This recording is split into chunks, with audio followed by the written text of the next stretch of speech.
In today's video, we're talking about the ankle sequence on the slant board. This right here is a slant board. As you can see, I can vary the angle of it, and I really recommend getting one of these if you're serious about doing the Z-size, because it is really hard to replicate perfectly. There are some ways that people try by propping up books and things like that, but you're going to have a lot easier time of it if you get the right equipment. And this Z-size is great for strengthening the hips and the pelvis while decreasing compensations between the abductors and the adductors.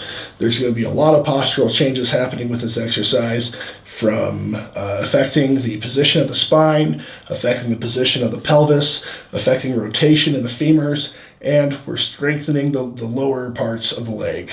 So there's a lot happening here. There's 4 parts to this exercise. Let's get into it. Now, the ankle sequence with the slant board is a doozy of an exercise. You're going to need a few pieces of equipment. First off, as the name implies, you need a slant board, which we talked about in the introduction here. And the first position of this slant board is going to be with an angle towards you, meaning that my heels are lower, or my heels are lower than my toes. And the other 2 pieces of equipment you're going to need are a block and a strap. So let's talk about the upper body really quick. With the upper body, if you've watched my other videos, I'm always talking about maintaining that arch in the lower back. Here is the exact opposite. We're going to sit slouched on purpose. I know that's kind of an unusual thing for a postural therapist to tell you to do, but today we want to slouch, and we're going to place that block between the knees so that we can squeeze that block, and we're going to have the feet hip width apart, middle toes pointing straight ahead, and now we are going to simply lift up the toes. And that's the first part of this exercise. You can let the arms or the hands rest on the knees if it's putting strain on your shoulders, or you can let them hang, whichever way works for you. And you're going to do that 20 times while putting about 25 to 50% constant pressure on this block. It is going to be challenging at first. But once we do 20 there, we're going to hold this block again, and we're going to lift up the heels now. And there we go. That's the first position. When we get to the second position, you're going to need that strap, and you're going to need to have it large enough that it will go around both of your thighs, just above the knees, and you need to be able to put pressure on that strap. We're going to get in the same slouch position with the upper body. Now, this strap is a little bit too far apart. My knees are just slightly more than hip width apart, so I'm going to tighten it just a little bit. There we go. So the knees should be hip width, or maybe even just a little bit closer apart. This lower body movement and the upper body movement is going to be the exact same. I'm going to be lifting while I'm putting constant pressure on the strap, about 20 to 25 to 50% pressure. I'm going to lift up those toes. I do that 20 times.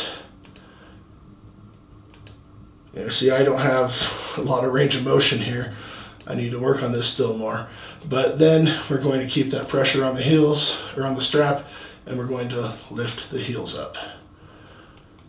And we are driving this heel motion with the ankles, not with the hips in this case.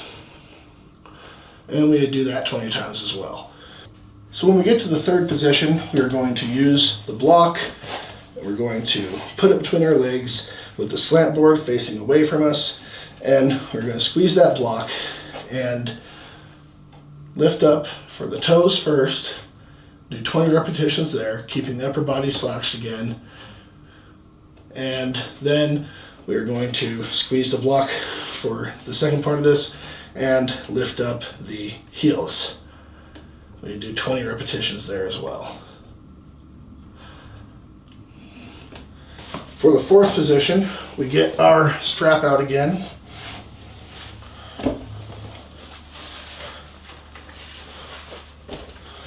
put it around the knees, and repeat the same process with the ankles. We're going to put about 50% pressure, 25 to 50% pressure on that strap, and we're going to lift up the toes. Do that 20 times. And finally, we are going to lift up the heels, driving that motion with the ankles and trying to make sure that our heels strike at the same time when they reach the peak at the same time and reach the bottom at the same time. We are really trying to work on bilateral equal movement here. So we've done the first position with the block between the knees, slant board facing towards, we do the heel toe raises, heel raises. The second position is the slant board facing towards us again with the strap, doing the toe raises, the heel raises. Third position, the block with the hip slant board facing away and squeezing that block, toe raises, heel raises. Fourth position, the strap, slant board facing away, toe raises, heel raises.